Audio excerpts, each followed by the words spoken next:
Selamat pagi, Assalamualaikum warahmatullahi wabarakatuh. Ada yang baru pagi hari ini? Yang kemarin sebenarnya baru hadir di layar kaca tadi malam ya.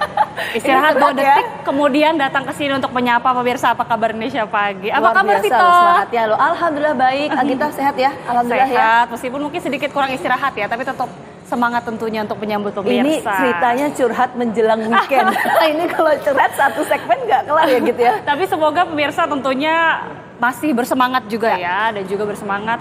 Dan juga tadi kalau di perjalanan saya sempat mendengarkan musik, berbicara soal musik. Tadi dalam promo juga dibahas ya Vita, ada salah satu musisi band Raja ini kemudian mendapat ancaman, mendapat intimidasi, dan hingga saat ini juga masih penasaran apa sebenarnya motifnya, kenapa band Raja ini kemudian juga mendapatkan intimidasi sebegitunya ya Vita, Nah pada itu saat jadi pertanyaan publik ya gitu ya. Nanti kita akan bahas dalam segmen dialog di Apa Kabar Indonesia pagi hari ini, termasuk juga ini kan informasi terbaru. Grup band Raja meminta perlindungan ke polisi dan LPSK. Betul. Dengan kasus seperti ini bagaimana perlindungan yang bisa diberikan dan hak-hak apa saja sih yang sebetulnya bisa dipenuhi. Nanti kita akan bahas lebih lengkap, termasuk juga mengenai ini juga ramai jadi perbincangan dan sorotan loh gitu. Karena kan anak dari pedangdut ya era 90-an ya. Inisialnya RD. Itu usia 15 tahun, perannya bandar narkoba. Pengedar.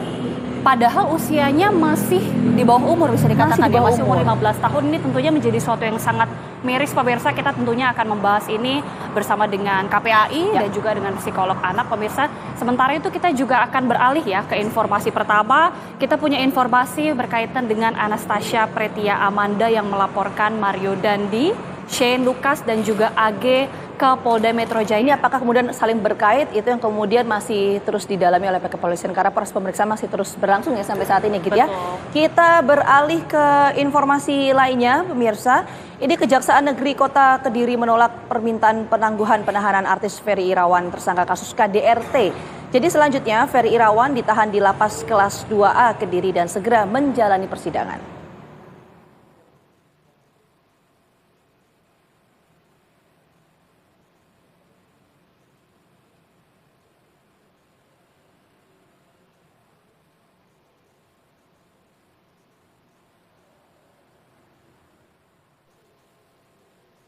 Ya, kita ke informasi selanjutnya pemirsa. Ini tentunya masih berkaitan dengan kasus pelumpang yang kemudian juga masih terus marak begitu ya. Kita tahu juga ada ratusan aktivis dan korban kebakaran depo pelumpang ya.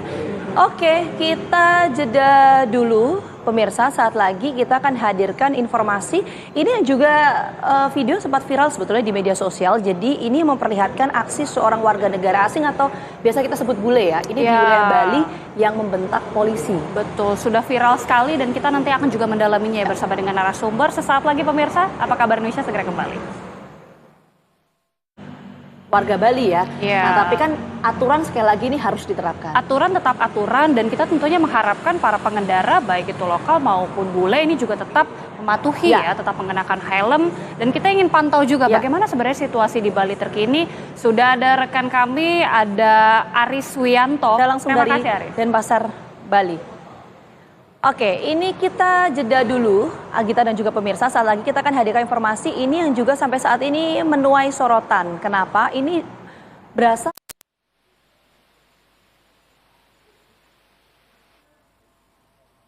ya, Anda kembali bersama kami di Apa Kabar Indonesia Pagi. Pemirsa, kita juga akan mengupdate terkait dengan informasi kejadian tanah longsor berikut ini pemirsa. Kita saksikan bersama.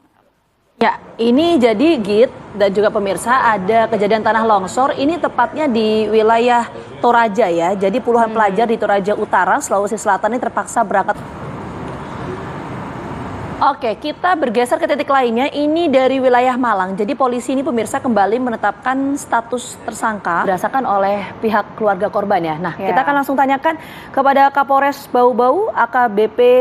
Ya, pemirsa, selanjutnya usai jeda kami juga masih akan kembali dengan salah satu topik yang juga tadi sudah diulas di awal ya Vita ya, berkaitan dengan band Raja yang kemudian mendapatkan intimidasi pada saat melakukan konser di Johor Bahru, kemudian juga saat ini meminta perlindungan kepada LPSK. Bagaimana kemudian update-nya selanjutnya? Pemirsa, kami akan kembali usai jeda, tetaplah bersama kami. Ya, langsung saja kita bahas bersama dengan kedua narasumber yang kami sudah bergabung secara virtual. Ini sudah ada vokalis Raja, Mas Ian Kasian. Sesaat lagi kami kembali.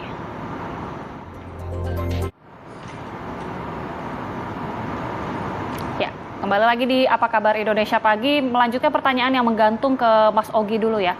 Mas Ogi tadi pernyataan dari Bang Ian ini menyatakan sidang ini ditunda masih 3 bulan lagi dan pelaku ini memang sudah membayar uang begitu ya, jadi jaminan, ya? Uang jaminan. Jadi memang Oke, kita jeda dulu pemirsa. Saat lagi kita akan hadirkan, ini ada diskusi ya Git ya. Ini berkaitan dengan kasus yang menjerat anak dari penyanyi dangdut era 90-an ya. Iya, kita nanti akan berbincang juga dengan pihak KPAI dan juga psikolog anak.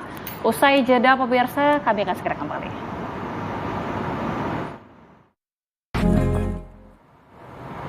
Ya, miris sekali ya Vita ya. Ya. Masih usia di bawah umur, masih 15 tahun sudah menjadi pengedar, Pemakai dan juga ya? Pemakai juga. Ya. Nah, ini miris sekali dan kita juga langsung berdiskusi pemirsa dengan 2 orang narasumber ini sudah hadir, baik yang tersambung secara virtual maupun yang hadir di studio. Yang hadir di studio ini sudah ada Mbak Orza Sativa virtual, Komisioner KPAI, Bapak Kawian. Selamat pagi Pak Kawian. Selamat pagi Pak. Miris sekali ini sudah menjadi pengedar dan juga sudah memakai. Apakah sebelumnya sudah ada kejadian-kejadian seperti ini ya? Mungkin ada temuan dari memang serba tidak pasti, Ya. perilakunya bisa ketakar lah bahasanya, bisa diprediksikan.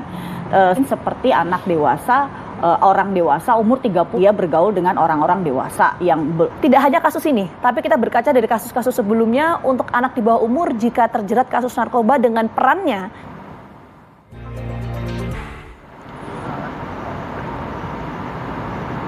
Oke, kita langsung ke Pak Kawian lagi. Pak Kawian, kita tentu tahu ini kan proses hukum masih berlangsung, masih berjalan. Tentu kita hormati. untuk melihat, apalagi tadi Mbak Oriza sudah menyebutkan ada sejumlah kondisi yang terjadi di zaman saat ini. atas situasi tidak pasti hilang dimanapun media lah hidup gitu ya. Saya nggak tahu ya seberapa pihak yang berwenang gitu ya di kepolisian dari aspek mental.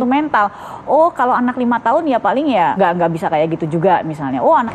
Jadi diperlukan sebuah sistem sekali lagi ya, baik itu dari internal maupun eksternal untuk mencegah hal Saya sih serupa kalau mau tidak terulang lagi. Yang harus kita perhitungkan sekali lagi, tentu kita miris mendengar kasus ini. Kita hormati nanti perjalanan kasus hukumnya seperti apa. Sekali lagi terima kasih banyak Mbak Oriza. Sebetulnya banyak sekali pertanyaan tapi sayang sekali karena waktunya terbatas. Terima kasih juga Pak Kawian terima sudah kasih meluangkan waktu sudah untuk bergabung kami. bersama. Terima kasih Bapak. Oke, kita jeda dulu pemirsa. Saat lagi kita akan hadirkan sejumlah informasi menarik lainnya untuk Anda. Tetap bersama kami. Ya, pemirsa tidak lupa dan tidak bosan-bosan kami terus mengingatkan bagi Anda pemirsa TV One yang kemudian belum go digit TV STB di saluran yang sudah ditertera tadi pemirsa. Oke, jadi intinya jangan lupa dan kita nggak bosan-bosannya gitu ya untuk mengingatkan kepada pemirsa. Nah, sekaligus kita juga nggak bosan ini nanti di akhir segmen, sebenarnya udah di akhir segmen sih ya, tapi kita nanti sebelum tutup kita akan hadirkan ini ada informasi dari kerusuhan antar supporter yang terjadi sebelum laga Napoli melawan Frankfurt di ajang Liga Champions di Italia pada Rabu waktu setempat. Ya, dan informasi tadi juga sekaligus menutup perjumpaan kita di Apa Kabar Indonesia Pagi. Saya Agita Mahlika. Dan saya Gina Vita, kami berdua pamit undur diri. Selamat pagi, selamat beraktivitas dan sampai jumpa. Sampai jumpa.